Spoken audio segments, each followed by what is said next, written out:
21장 20절.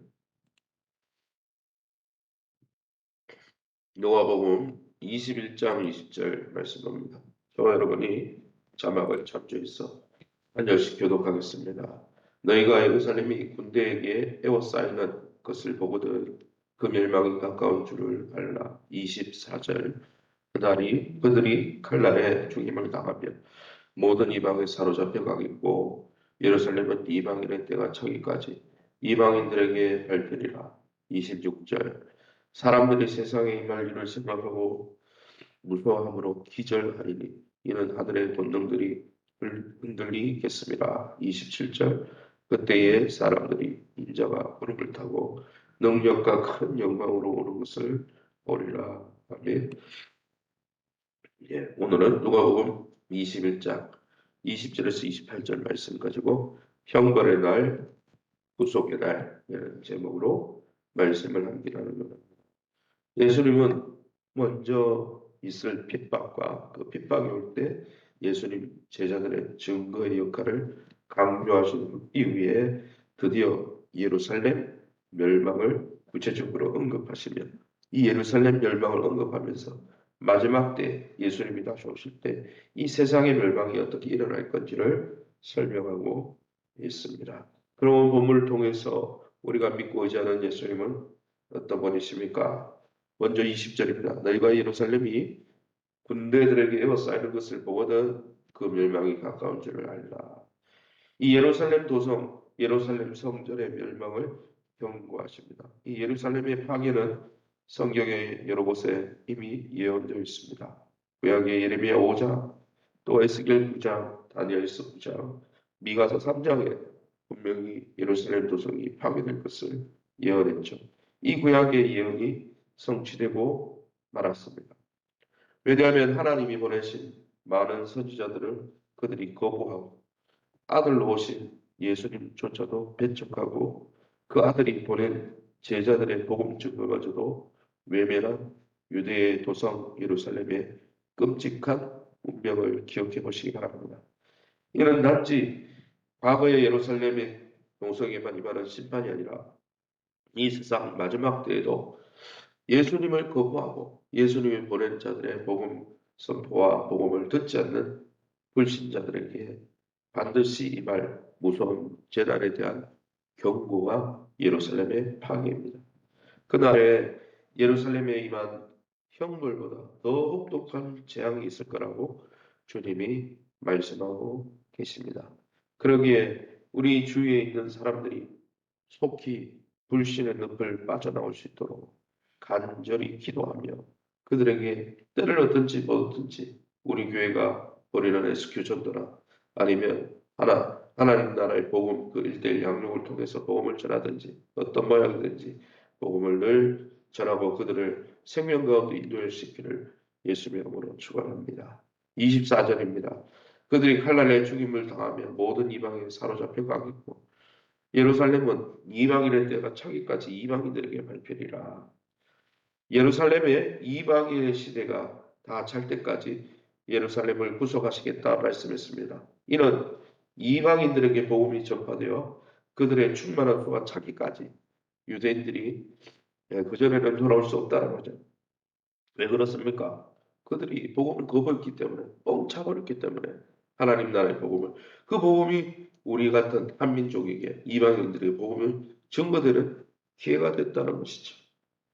사랑하는 성도 여러분, 이방인의 충만한 수가 복음을 받아 예수님을 믿게 될 때까지 이스라엘을 믿게 되면 이스라엘을 회복시키겠다 말씀하십니다. 유대인들이 버림을 받은 게 아니라 지금 혈통적인 이스라엘 나라가 버림을 받은 게 아니라 그들에게 맺은 언약이 있기에 온 이방인들이 돌아온 다음에 마지막에 이 이스라엘 백성 유대인들이 돌아올 것이다 말씀한 거죠. 오늘 우리가 속히 복음을 전해야 될 이유가 여기 있다는 것이죠. 이방인들이 수가 다 찰 때까지 하나님이 역사하시기에 우리가 때를 얻든지 못든지 생명의 복음을 증거하고 많은 사람들을 주님께 인도하시기를 예수의 이름으로 축원합니다. 26절 27절입니다. 사람들이 세상에 임할 일을 생각하고 무서워함으로 기절하리니 이는 하늘의 권능들이 흔들리겠습니다. 그때에 사람들이 인자와 부름을 타고 능력과 큰 영광으로 오는 것을 보리라. 예수님은 자기의 언약 백성들을 구원하기 위해 모든 사람이 볼 수 있도록 권능과 큰 영광으로 마지막 날 다시 오겠다 했습니다. 예수님의 재림과 관련해서 25절부터 28절을 읽어보면 대우주적인 혼란이 일어나겠다 했어요. 하늘에서 별들이 떨어지고 그 전에 있지 않았던 많은 우주적인 대혼란이 일어나서 사람들이 공포와 두려움에 사로잡히게 될 거라고 분명히 말씀하고 있습니다. 하지만 주님을 믿는 주님의 제자들은 또 주님의 백성들은 이런 현상을 보고 놀랄 필요가 없다는 거예요.